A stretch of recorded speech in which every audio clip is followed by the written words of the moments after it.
ஸ்ரீ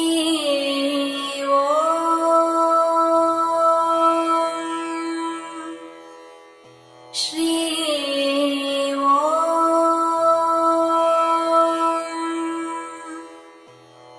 ஸ்ரீ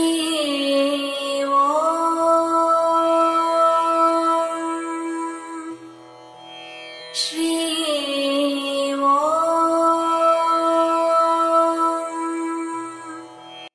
ஸ்ரீயோம். இந்துக்களிடம் பக்தி குறைவு. இந்துக்களிடம் பக்தி குறைவா? இந்துக்களாகிய நம்மிடம் அதிகப்படியான பக்தி இருக்கின்றதே. நாம் கோயில் கோயிலாக செல்கின்றோம், அனைத்து கடவுளையும் நாம் வழிபடுகின்றோமே, ஏன் இப்படி சொல்கிறீர்கள் என்று நீங்கள் கேட்கலாம். ஆனால் உண்மையில் பக்தியின் இலக்கணம் என்ன? அன்பு. அன்புதான் உண்மையில் பக்தியின் இலக்கணம். யாரிடத்தில் அவர் வணங்கும் இறைவன்பால் அன்பு இருக்கின்றதோ அதுதான் உண்மையான பக்தி. யாருக்கு இறைவனிடத்தில் அன்பு இல்லையோ அது பக்தி அல்ல. அப்படி என்றால் நினைத்து பாருங்கள், நம்மிடத்தில் அன்பு இருக்கின்ற பக்தி இருக்கின்றதா, அல்லது ஏதோ கேட்பதற்காக செல்கின்ற இறைவனை நாடுகின்ற பக்தி இருக்கின்றதா? அதே போல் நம் தாயை அப்படி எடுத்துக்கொள்வோம். நம் தாய் தந்தையிடம் நமக்கு அன்பு இருக்கின்றது.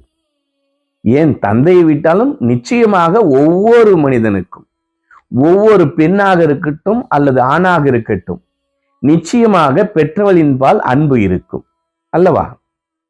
நம் தாயை யாராவது இகழ்ந்து கூறினால், யாராவது தவறாக கூறினால் நாம் என்ன செய்வோம்? அது ஆணோ பெண்ணோ, நாம் சண்டைக்கு செல்வோம். என் தாயை பற்றி தவறாக சொல்லாதே என்று சண்டைக்கு செல்வோம். வலிமை உள்ளவர்களாக இருந்தால் கைகலப்பும் செய்வோம். வலிமை இல்லை என்றால், உடல் வலிமை இல்லை என்றால் என்ன செய்வோம்? வேண்டாம் ஐயா, விட்டுவிடுங்கள், உன் வழிக்கு நான் வரவில்லை, என் தாயை பற்றி தயவு செய்து தவறு சொல்லாதீர்கள் என்று கெஞ்சுவோம். இன்னும் வலிமை குறைவாக இருந்தால், தயவு செய்து என் தாயை பற்றி தவறு சொல்லாதீர்கள் என்று நாம் கண்ணீர் விடுவோம். அந்த இடத்தை விட்டு அகலுவோம். அவன் முகம் பாரோம். மீண்டும் அம்மனிதனின் முகத்திலே விழிக்கக்கூடாது என்று சென்று விடுவோம். ஆனால் நாம் வணங்குகின்ற இறைவனை மற்றவர்கள் தவறு சொல்லும்போது நாம் என்ன செய்கின்றோம்? யாரோ ஏதோ கடவுளை பற்றி சொல்கின்றான் என்று கடந்து சென்று விடுகின்றோம். உண்மையான அன்பு நம் இறைவன் பால் நமக்கு இருந்தால் நாம் என்ன செய்வோம்? நம் இறைவனை தவறாக சொல்பவனை சொல்லாதே என்று கூறுவோம், கண்டித்து கூறுவோம் அல்லவா? அல்லது அடிக்கவும் பாய்வோம் நம் உடலிலே வலிமை இருந்தால். நம் உடலில் வலிமை இல்லை என்றால் என்ன செய்வோம்? தாய்க்கு சொல்வது போல்தான், அப்பா வேண்டாம், உனக்கு என் கடவுளை பிடிக்கவில்லையா, விட்டுவிடு, ஆனால் என் கடவுளை பற்றி தவறு சொல்லாதே, அது எனக்கு பிடிக்கவில்லை என்று சொல்லுவோம். இல்லை என்றால், நாம் இன்னும் வலிமை குறைவாக இருப்பவர்களாக இருந்தால், ஐயா தயவு செய்து என் கடவுளை பற்றி தவறு சொல்லாதீர்கள் என்று கண்ணீர் மல்க வேண்டுவோம். அவ்விடம் விட்டு அகலுவோம். ஆனால் ஒரு காலமும் நாம் நம் இறைவனை விட்டு கொடுக்க கூடாது. யாரோ தவறு சொல்கிறார்கள் என்றால், அந்த இறைவன் நாம் வணங்கும் இறைவனை தவறு சொல்கிறார்கள் என்றால் சொல்லிவிட்டு போகட்டும் என்று நாம் விலகுவது நம்மளுடைய பெருந்தன்மையை குறிக்குமா, அல்லது சகிப்புத்தன்மையை குறைக்குமா? சொல்லலாம், எனக்கு சகிப்புத்தன்மை அதிகம், அதனால் நான் விட்டுவிட்டேன் என்று. நம் தாயை மற்றவர்கள் குறை சொல்லும் போது நாம் விட்டு கொடுப்போமா? அந்த இடத்தில் அந்த சகிப்புத்தன்மை வந்து நிற்குமா? நிற்காது.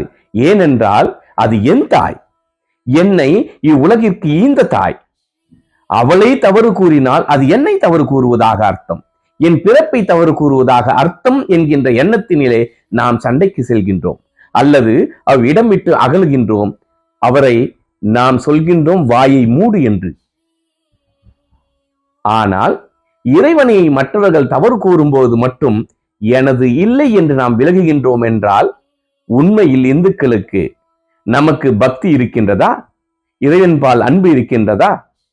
நான் மற்ற மதங்களை தவறு சொல்லவில்லை. இதே மற்ற மதத்தை சார்ந்தவர்களின் கடவுளை பற்றி கூறி பாருங்கள். அப்போது என்ன நடக்கின்றது என்று பார்க்கலாம். அவர்களிடத்திலே உண்மையான அன்பு அவர்கள் வணங்கும் இறைவனிடம் இருக்கின்றது. அவர்களிடமிருந்து இந்துக்கள் கற்றுக்கொள்ள வேண்டும், இறைவன்பால் எப்படி அன்பு செலுத்துவது என்று, இறைவன்பால் எப்படி பக்தி செலுத்த வேண்டும் என்று. இறைவன்பால் அன்பு இல்லாத பக்தி பக்தி அல்ல.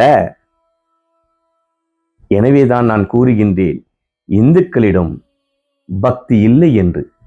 இனிமேலாவது அன்பு கொண்ட பக்தியை நாம் ஒவ்வொருவரிடம், நாம் வணங்கும் இறைவனிடம் செலுத்துவோம்.